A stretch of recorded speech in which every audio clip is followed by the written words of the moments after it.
Hello, welcome to another episode of Nostalgic Nerdery. Today, The Halloween Tree.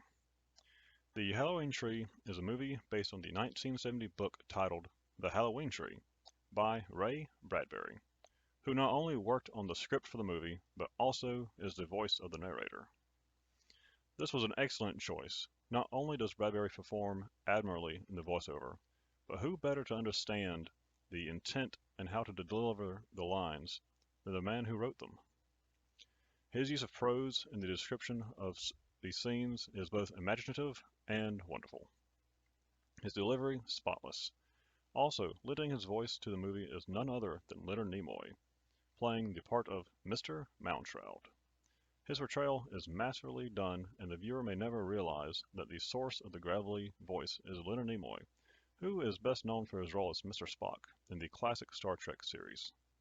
The Halloween Tree was produced in 1993 by Hanna-Barbera. The animation was formed by fil-cartoons in the Philippines. The whole movie naturally oozes Halloween. The art and scene designs are spectacularly Halloween. The opening title card is a jack-o'-lantern made of clouds. Halloween motif is everywhere, with skulls in the clouds, moon, or in the colorations of the sky and the scenes. All is as one would hope. The score by John Debney is fantastic and fits the movie like a glove. The Halloween Tree by Ray Bradbury is a story of four children and their journey to save their friend, to discover who they are, and to uncover the mystery of Halloween and its history.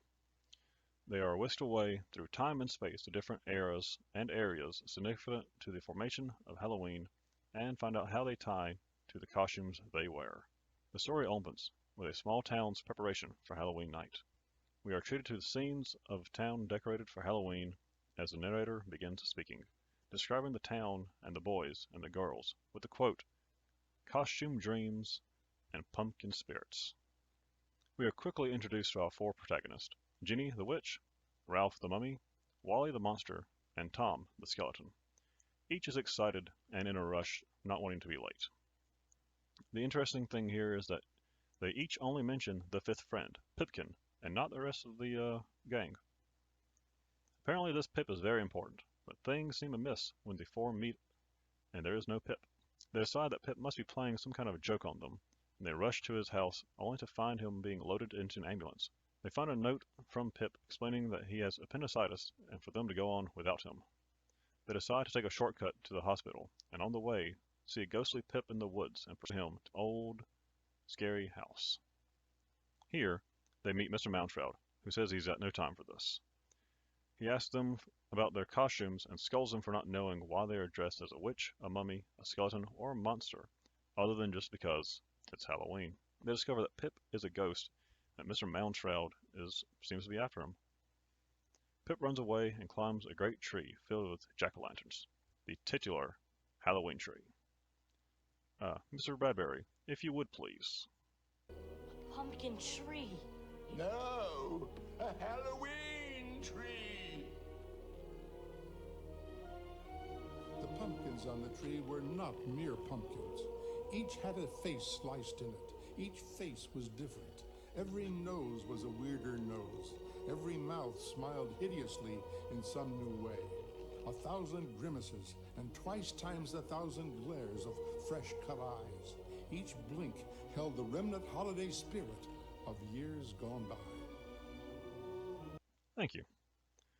Pip steals the one that looks like him and is whisked away. The four want to save Pip. Moundshroud wants his jack-o'-lantern back and sees an opportunity to not only make use of the four friends, but also educate them on Halloween and the secrets of their costumes. So the five set off. Moundshroud to get his jack-o'-lantern, and the four to discover who they are, what they are made of, and to save Pumpkin. From here, the journey begins, and they chase Pip through different points in time around the world. Each transition is different, starting with the building of a kite from circus posters come to life. The posters form a chimeric monstrosity of a kite, which roars, cries, and trumpets, with the kids serving as a tail. Later they will use flying brooms, Moundshroud's cape, riding upon gargoyles to transition between the eras, and a whirlwind trip back home. We travel to ancient Egypt for the Feast of the Ghost, where they come face to face with corpses brought out to celebrate. Then to Stonehenge for a broom festival with witches. On to an unfinished Notre Dame, which requires the children to build it by running along the path as stones fly up to settle under their feet in midair. And finally to Mexico, the Dia de los Muertos, the Day of the Dead festival, and the catacombs filled with the dead. Each has its own challenge to overcome and its own history lessons to be imparted to the children, as we learn how each ties to their costumes and their importance to Halloween. Finally, in Mexico, Pip is trapped and unable to escape. His time all but out. Just as Tom gets to him and it looks like the day is won, Pip vanishes, and Moundshroud has Pip's jack-o'-lantern fire soul. The four friends call foul, and that Pip is theirs because they got to him first. Moundshroud doesn't care, and so this was never a race to get to him first. Pip's time is due, and he could not make the payment. Tom says that he'll make the payment and offers 1 year of his life for Pip. The others join in, and each offer a year of their own lives. Moundshroud warns them. They hold firm, and Moundshroud agrees. Pip is restored. They are returned to town. Morning has come. Pip leans out of his window, alive, returned from the hospital, and says thanks to his friends. I've always loved this movie. I love the narration by Ray Bradbury, the music, the voice work of all the characters, of which Nimoy is a fantastic part as Moundshroud. The scenes are alive with Halloween spirit and detail. We learn about the history that in part makes Halloween what it is, without it simply being dry facts or a flat tone. I've always loved the idea of Halloween tree that we see in the story. A great massive tree filled with jack-o'-lantern pumpkins representing the souls of people. The concept screams Halloween. I find that the tone and cadence of Ray Bradbury perfect for the movie, and his use of prose and descriptives fun and wonderful. To quote the first line of the movie, it was a small town by a small river, and a small lake in a small northern part of a Midwest state. There wasn't so much wilderness around that you couldn't see the town, but on the other hand, there wasn't so much town around that you couldn't see and feel and touch the wilderness. The lines, some simple, others more complex, are simply a joy to listen to and fit the whole movie.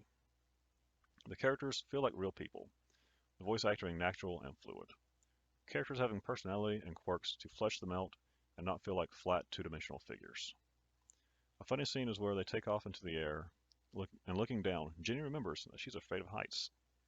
She shuts her eyes and starts doing math to distract herself. Small touches like this help sell the characters as people and not wooden stick puppets. If you're looking for a Halloween classic that gives a real sense of adventure and Halloween spirit, then I recommend this movie. Ready, set, go. Please like, share, subscribe. Thank you for watching. Have a good day.